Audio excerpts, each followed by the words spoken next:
Hey guys, I'm Bhavika and I'm studying computer science engineering in artificial intelligence and machine learning, and I'm a student of PVP SIT. And today let's now talk about the difference between supervised learning and unsupervised learning.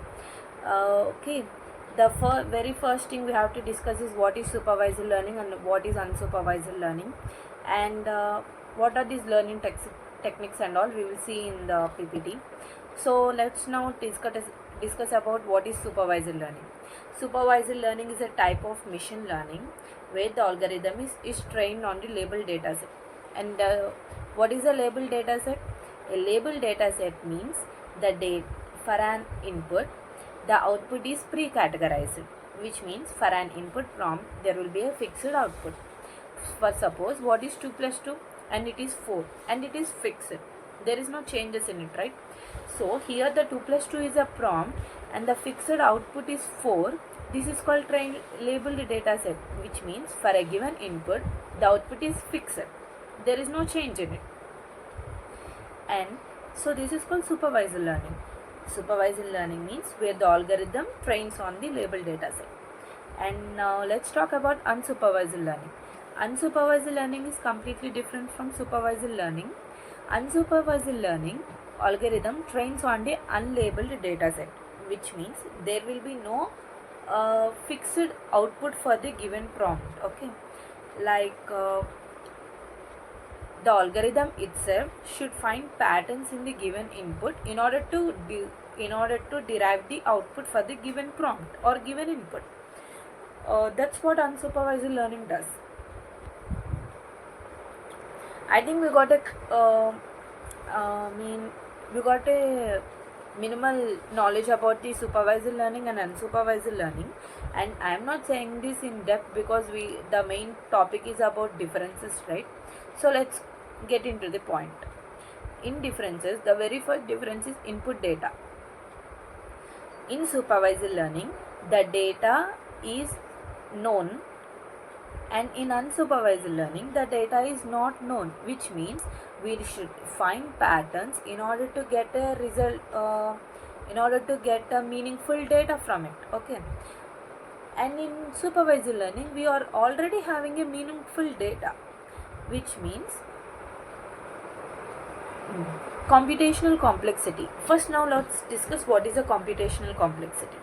Computational complexity is used to analyze how much time an algorithm requires to run, and like space or any other things, and the main focus is how much time it requires to run.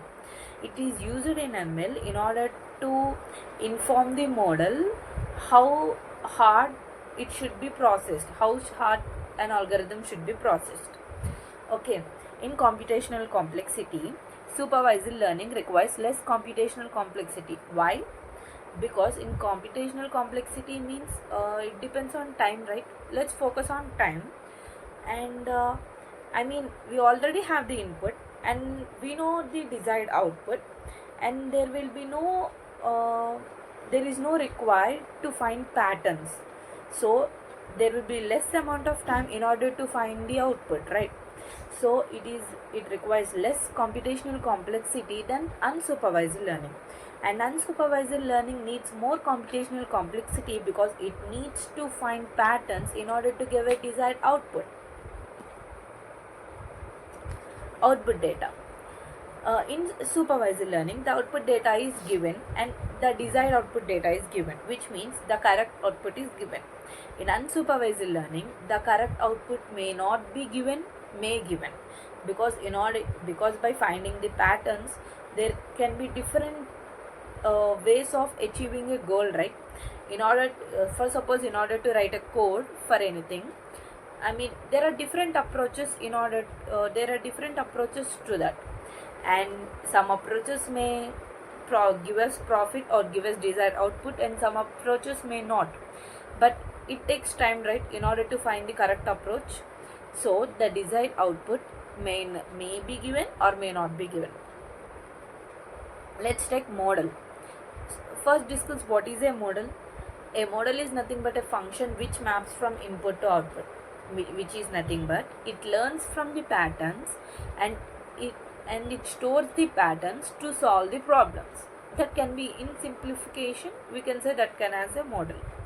In supervised learning, the model learns less than unsupervised learning.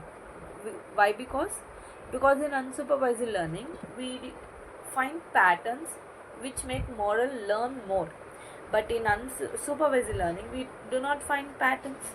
We just depend upon the label data set. So it learns less, the model learns less in unsupervised learning and in supervised learning, and in unsupervised learning it learns more than the supervised learning.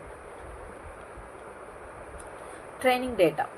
What is the training data? The data which is used to train the model can be defined as a training data. Okay.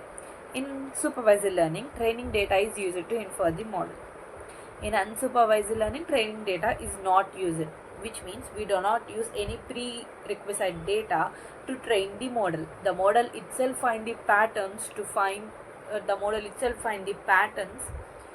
to give the solution, and the model stores the found patterns in order to use those patterns in another problem to solve. Okay, the model itself build up the patterns and all.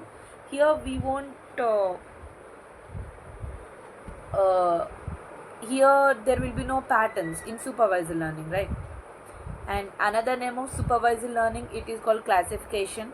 And there are types of supervised learning, subtopics of classification, regression.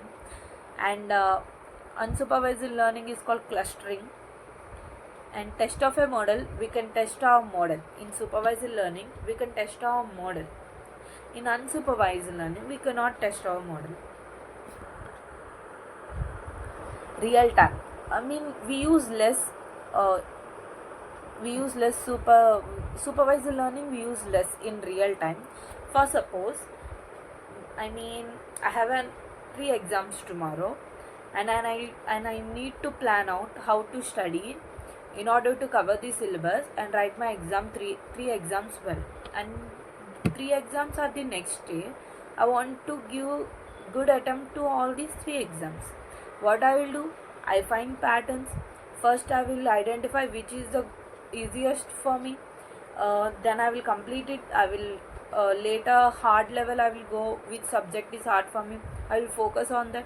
Meanwhile, this is I myself finding patterns to reach my desired goal. Okay, this is what type of learning it comes under? Unsupervised learning, right? I'm finding my patterns to reach my desired goal, and I'm planning by which pattern if I follow I will gain the more profit. What learning is this? This comes under unsupervised learning, right? So we use this real time applications, unsupervised learning more than the supervised learning. And number of classes, the number of classes is known. For example, let's take a college class or school class, okay, where the class is nothing but a group of students, right, which is nothing but grouping. A class can be defined as a grouping. It is not the standard definition. For our understanding, let's discuss in normal. It is called grouping, right? The number of classes is known, which means the desired outputs are known for us. In email, for example, in email, the emails are categorized into spam and not spam. Spam is a class and not spam is a class, right? This comes under unsupervised learning. In supervised learning, and in unsupervised learning, the number of classes are not known because we do not know the number of desired outputs we get from that. So this is called number of classes are not known in unsupervised learning. And these are the main points. Between supervised learning and unsupervised learning. I mostly completed the main points between them. And thank you.